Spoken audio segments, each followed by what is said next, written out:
Hey there, gang. Time for another comic book unboxing video, and in this one we are finishing off the box that we cracked yesterday. So this was all Silver Age Mar-Vell pretty much yesterday. I expect that's what we're going to see in the rest of this box. So if that's your thing, stick around. We're going to have some fun.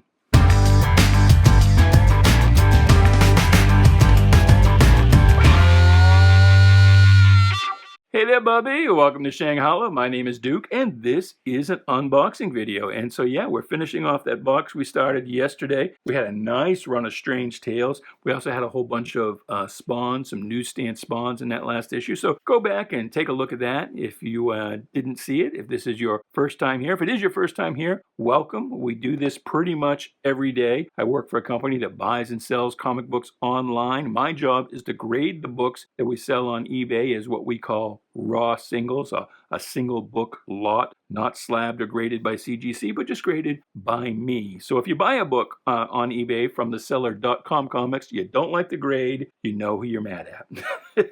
So anyway, please do like, share, subscribe, comment away, do all the groovy things. Let's not waste any time. We've got about a little under half of this box still to go. Let's see what we've got. So, starting off where we left off the last time out, Strange Tales, featuring the great Captain America. Not the average Captain America, not your run-of-the-mill Captain America, but the great Captain America. And number 160 with Dr. Strange, who by this time, at long last, was getting some covers of his own. There's 162. From the Neverworld comes Nebulos. Another copy of 162. And some of these are in these sleeves, which, I don't know. I think this is maybe a little better than the traditional comic book bag. I don't know what it's made out of. You know, your polypropylene, polyethylene bags, you should change every, they say, 5 to 7 years. I don't know how permanent this is. I don't know if this is actually Mylar or what this is made out of. But I think it's good because the top, it allows the book to breathe a little bit. I'm of the theory that, in my personal collection, a lot of the books I don't have in bags and boards. I just let them breathe. I mean, they're in a box. Nobody's going to touch them. Acid-free box. But I'm of the theory that you encapsulate the book in a bag, and unless you've got some rice paper in there or something that will suck off the gases that the newsprint will ultimately leach out, then it can actually hurt the book more.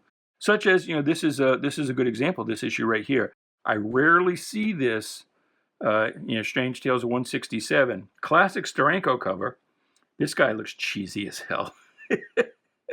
Oh my god! Oh my god, wait a second. Oh, I went through the whole last video without putting this on. I gotta have it on now, because we always used to wear our Legion flight ring when we were doing these.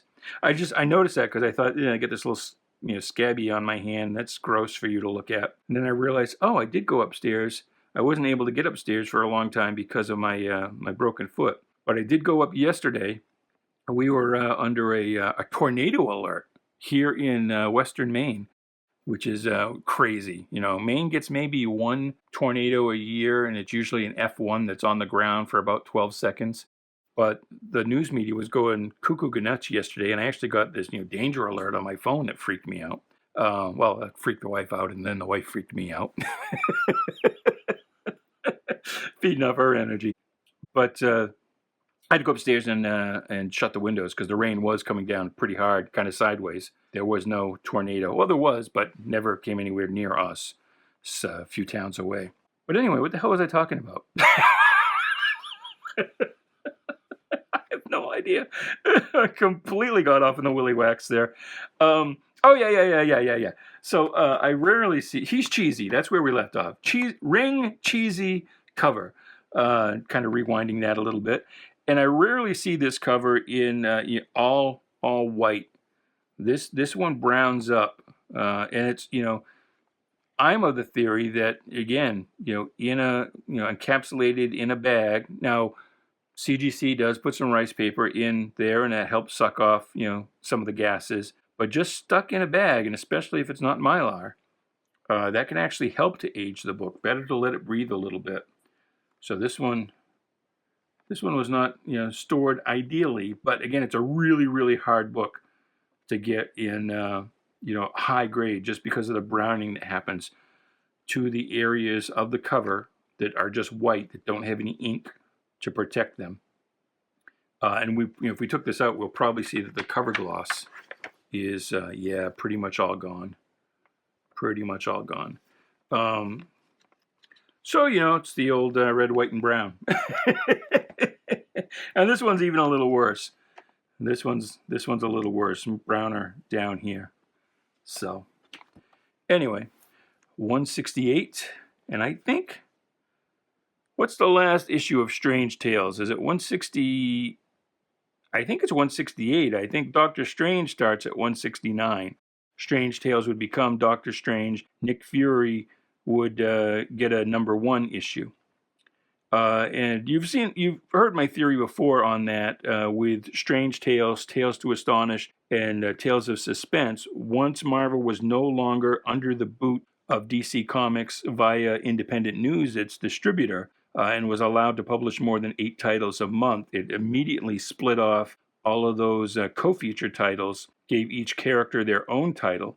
And my theory is that the ones that had a #1, Nick Fury, Iron Man, and Submariner, must have been deemed by Stan Lee and or Martin Goodman to be the more popular of the 2 characters in those titles, because they got the #1, which was a hard sell in those days. Distributors, news dealers, they didn't like to have a #1 because it was an unproven, untested product. A high issue number indicated something that had been around a while. And so I theorized that because they must have been deemed of the 2 features to be the lesser light, as it were, that's why Doctor Strange, Captain America, and the Hulk, and of course the Hulk had a series previously which had got canceled after 6 issues, so that was a pretty good guess on Stan's part there. Those were deemed the weaker features and so got the higher number. That's my theory anyway. If you disagree, let me know. Iron Man 118, this is right in my personal golden age, 35 cents. This is probably around 1978, and I'm about 11 or 12 when this comes out. And I think this is the first issue, first appearance of Rhodey, who would ultimately become Iron Man for a while, and then War Machine. Here's number 13. Neat, an early issue of Journey into Mystery. Pre-hero, as they say. Doesn't have an Atlas logo on it. The Sandman Cometh. The most startling adventure of all time. There's Stan with his hyperbole. And you wonder why, I guess, this might be listed as a precursor or a prototype in some guides as well, because Stan would later use the powers of the sand creature and the Sandman name for the villain we know as Sandman. Journey into Mystery, Thor, Mr. Hyde. You'd almost think Mr. Hyde was a co-feature in this book, but he was not. The backup feature was Tales of Asgard. The Grey Gargoyle. And Thor used to fight some pretty lame villains. See, as I said, also featuring Tales of Asgard. Here's Loki. Loki, guest starring Doctor Strange. Here's Magneto. We saw the monster Magneto in the last box. All right, another stack. Let's see what we got. Journey into Mystery, 111. Sword of Damocles, I guess. And I have a fairly incomplete education. I actually know what the Sword of Damocles is entirely because of a Lou Reed song. I was not educated in the classics, I'm afraid. 125, I think that's the last issue of Journey into Mystery. It became Thor with 126. Kid Colt Outlaw, that's probably, a Joe. Now, I always said Manley, but somebody in the comments, and I think it was probably Anthony Perdue. Speak up, Anthony, if I'm crediting you properly, or take the credit if I'm not. But I think he said it's actually pronounced Manely, which is how it's spelled, Maneely. But if you don't know, Joe Manley and Stan Lee were best buds. And Manley, unfortunately, got hit by a train. He'd gone out drinking after work with the guys and didn't have his glasses with him. And somehow, because the theory is because he didn't have his glasses, he somehow, and I don't know how that would happen. I mean, I have like, my vision's like 2400. And even without my glasses, I could still see a train coming at me. But apparently he stumbled in front of a train. I shouldn't laugh. I'm sorry. I apologize for laughing there. Yeah, the Mar-Vell universe might have been entirely different had Manley lived. Because you have to assume that he would have got some of those assignments, if even, it had happened that Stan Lee decided he was going to get done. But maybe he decided it was Manley's death that made him think, well, this isn't any fun. I'm gonna bail. And his wife, Joan, suggested, well, before you do, do a couple books the way you want to do them. You're unhappy. Do a few the way you want to do them. What's the worst that happens? You get fired and you were going to quit anyway. And that did, in fact, that brightened Stan's spirits quite a bit. But, maybe if he hadn't been, I don't want to say depressed, but a little down because of his best friend's death, maybe he just would have kept on keeping on, chasing whatever genre Martin Goodman told him to, based on what seemed to be selling. And he probably, based on the success DC was having, probably still would have developed some superheroes, but they might have been entirely different. They might have been, just as his westerns and sci-fi and monsters were copies of the westerns and sci-fi and monsters done everywhere else in the industry, his superheroes might have been copies of everything else that was being done, what DC was doing. It would have looked much more like a Jack Kirby thing, would have had maybe more of a Kirby influence even than the books ultimately did. But really, I think it was Manley's death is the reason Ditko got back in, because there is a story that around 1957, Goodman did away with his Atlas distribution firm, was talked into it by some person in his company whose name I know but have since forgotten, and threw in with the American News Company, which was a dumb move because American News was then under investigation by the feds for racketeering or something like that. I forget exactly what. And so probably what happened is because American News had lost Dell Comics, probably offered Goodman a sweetheart deal to get him in.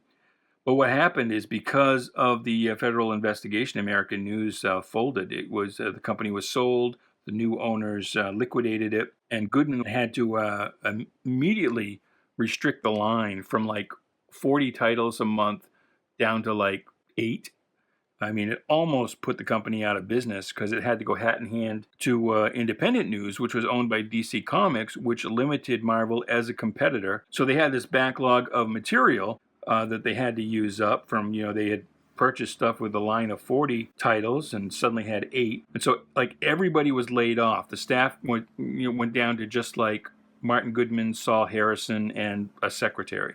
And so Manley, had he lived, might have still got some assignments. And certainly when Mar-Vell was able to start hiring again, once Stan was able to start giving out more assignments, he brought in Kirby and he brought in Ditko. And probably one has to imagine, instead of Ditko, he would have, first job would have gone to Joe Manley. So you might have had a Joe Manley Spider-Man, if nothing else. Anyway, that was a long story. Sorry about that. So basically, if you're scrolling and you see me stop too long in any one book, just skip ahead. If you're just here to look at the comics, skip ahead. So this is the first appearance, all new, of Captain Mar-Vell in his very Atom Age Finhead. Look, see there, Rocketeer. That is very much in your wheelhouse, the old Finhead look. But first appearance of Captain Mar-Vell. Cool, and that's in pretty good shape. I am super surprised this didn't go to CGC. Super duper surprised. The next issue, number 13, is the first appearance of Carol Danvers, but she doesn't appear in this one. Everybody's pointing. It just... Cracks me up. Especially this guy. That's a very dynamic point. I mean, if you're Norman Rockwell and posing your neighbors for a picture for the cover of the Saturday Evening Post, and you say, "Okay, point," and he does this, you're going to hire him back every time. Here's number 17 with an original, I believe, an original Black Knight story fronting the reprints. And this issue is taken off largely because I think it's the first solo appearance of the Black Knight outside of the Avengers, or at least the Dane Whitman version of the Black Knight. And so this book is taken off, fueled largely by the Eternals, the appearance of the Black Knight, Kit Harington. Harington, good name. The appearance of Kit Harington as the Black Knight in that movie. Here is a nice early Daredevil, number 3, with the original yellow and red costume. Nice. And that, I believe, is the first appearance of the Owl, looking very much like the Penguin, which may have been the inspiration for all I know. The mysterious masked Matador. You don't see much of the Matador anymore. You probably couldn't. People would scream cultural appropriation if you tried to have the Matador back these days. And I don't know, was the Matador's power like some kind of sonic power? Daredevil's acting like he can't stand what he's hearing. And look at this. Now, Wally Wood, this is, back in these days, you didn't really have credits. And so by shouting out the fact that Wally Wood was taking over the artwork, that tells you what a kind of a big deal Wally Wood was. He only stuck around for a few issues. Wally hated Stan Lee. Absolutely detested Stan. And so that was one thing that Ditko and Wally developed quite a fast friendship, even though they themselves were diametrically opposed as far as politics and worldview. They had that much in common, that they both hated Stan. And so they developed quite a fast friendship, especially when they both ventured into the world of self-publishing independent comics. Here's number 6. This belonged to RM, whoever RM is. Number 9. So we've already missed the debut of the new costume, but there it is. Another stack here. Here comes Daredevil. He's the man without fear. And this looks like, I think this is Bob Powell. I tried to attribute a Bill Everett cover earlier to Bob Powell, but I think this actually is Bob. Bobbity Bob Bob. Number 10. Spider-Man at number 16. That tells you maybe Daredevil's struggling a little bit in sales-wise. I love this cityscape in that, I mean, they didn't try to draw like every single building. It's just sort of suggested and your mind fills it in. And I like how they kind of fade the coloring here at the end of it to sort of, suggest the haziness of the edge of the horizon. But even here up close, they don't draw every single thing. They just, a few lines, they suggest it, your mind fills it in, and then focuses here as it should. And these are probably clip arts, both from something else. But anyway, that's nice. Nice. Number 17, more Spidey. Dr. Doom. I would suggest that Daredevil's a little outmatched here. Giant 6. I don't know what that's supposed to mean. Maybe this was sold for just 6 cents. Half off cover price. Hey, if you want books half off cover price, go to... commercial alert. Sorry, before I break into the crass commercialism, I'll give you a warning. Go to .com Comics, the seller name on eBay. We have a lot of fixed price things. Those are generally more recent books, late 80s, 90s, the 2000s, and a lot of them are like sets of books that are 30, 40, 50, even 60% off of the original cover price. So do that. Go to eBay, search for the seller.com Comics, set it to fixed price. See if there's anything there that trips your trigger. I think that's the first appearance of Manape. Manape. Man-ape. 65, the swordsman strikes. Yes, he does. I love these Buscema covers, especially when you've got like Hawkeye as Goliath kind of reaching in from somewhere. Very dynamic. Very dynamic. Ultron, number 67. And these, you can hear these crinkling, and these are My Light bags. And we I can't remember if it was the beginning of this video or the last video we were talking about bags. My Lights are kind of semi-permanent storage. The polypropylene, polyethylene bags you need to change every now and again. I don't love the My Lights just because they're so crinkly. They annoy me. But they are a more semi-permanent storage. They won't ultimately damage the books. The Lethal Legion, number 79. This is kind of sort of the first appearance of Valkyrie. This is actually the Enchantress in disguise. And this is the Lady Liberators. I don't know if you could get away with a name like that today. But so it's the look of Valkyrie, and she calls herself Valkyrie. But it's actually the Enchantress in disguise as Valkyrie. And then over in Defenders 4, you would have the first appearance of her proper. So what do you consider the first appearance? The first depiction of the character, or the the first appearance of the actual character?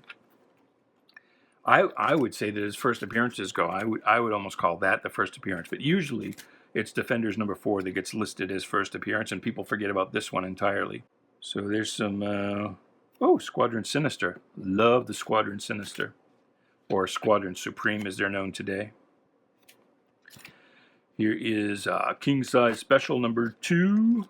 I believe that's a reprint. I'm not 100% sure. This one definitely is number 1. Ba-ba-da-ba.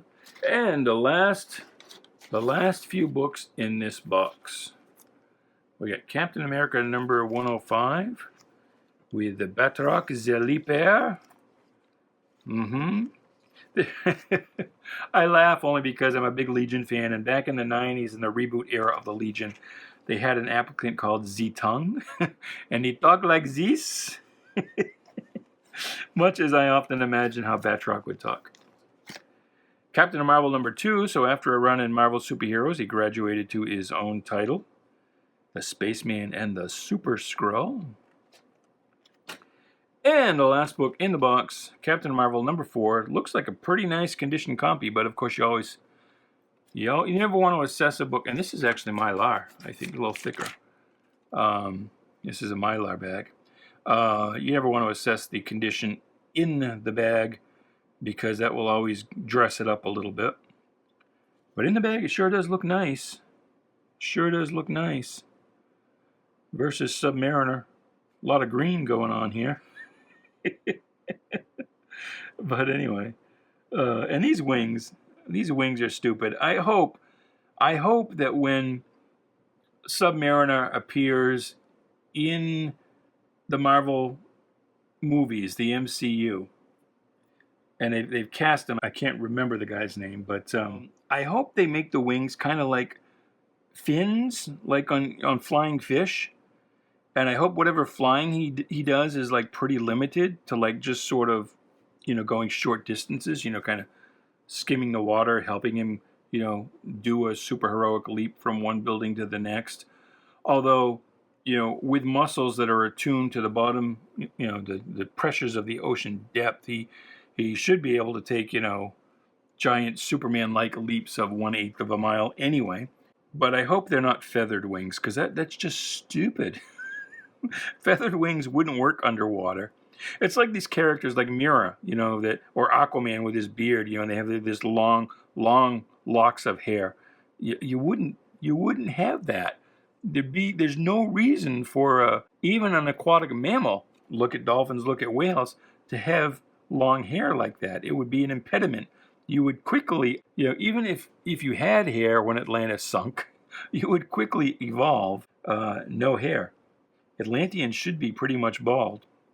And they should have blue skin. I mean, DC is you've got a new Aquaman with black skin, and I get why they're doing that, but why is your skin black? Because of the melanin that you need on the surface at the equatorial levels. People with white skin are like Namor, they're mutants. They come from people who moved north and needed to lose some of that melanin in order to be able to absorb vitamin D from the sun. So the people who live at the bottom of the ocean with no sun, should be lily white, or like the Mar-Vell Atlanteans, blue, but certainly not black. That doesn't make any sense. But that's my theory on that. Spent a lot of time talking up this book, didn't I?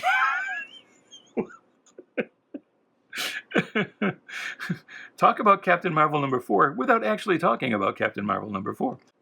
Anyway, that is the last book in that box. I hope you had fun. I hope you enjoyed that. I hope that it was a little diversion for you for your day. Please do like, share, subscribe, comment, do all the groovy things as I say. And until the next time we meet, whether it's an unboxing or a grading video or a weekly haul or something else, goodbye, good luck, and please be good to each other.